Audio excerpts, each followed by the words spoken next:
The Federal Visionists that I have read don't strike me as being terribly theologically and historically self-aware.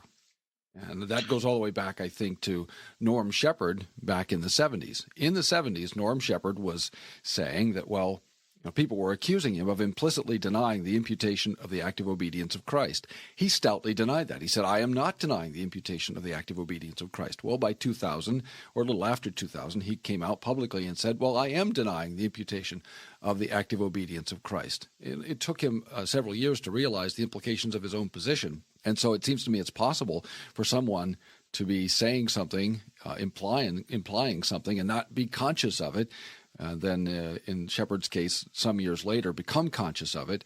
Maybe that's the case with Father Steele. We don't know. But it is the case that some Federal Visionists have become Roman Catholic. And it seems to me that if the Federal Vision teaches, as it does, that baptism creates a temporary, conditional union with Christ, temporary, conditional justification, and other benefits, and if those benefits are retained by grace and cooperation with grace, and if it teaches, and the Federal Vision clearly does teach, that these can be lost if one does not cooperate sufficiently with grace, then it's hard for me to see how this is, in substance, terribly different from Roman theology. And so it seems that the real problem for Federal Visionists is perhaps sociological.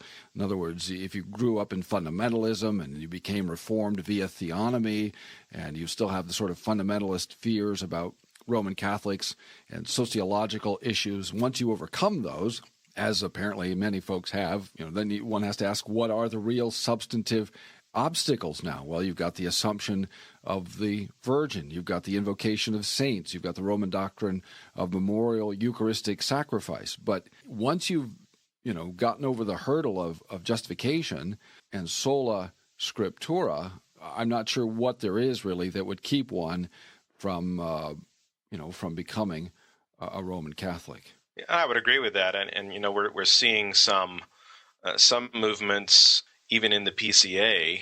I think of Craig Higgins, for instance, in the Metro New York Presbytery, who is advocating at least some form of unification with Rome. It's not just, hey, let's keep papal infallibility or something like that, but something like an overseeing bishop over the PCA and according that kind of status to the Pope. And of course, that's part of all of this discussion is that if our doctrine is really not all that far from Rome, then what obstacle is there left to joining with them? Because if the Reformation was wrong, then we're wrong to stay apart from Rome. The Reformers were wrong to separate. Of course, they were driven out in part, but some actively left too. So you've got this kind of dynamic going on, and if they were leaving over issues that are really not doctrinally central to the gospel, then they had no right to leave.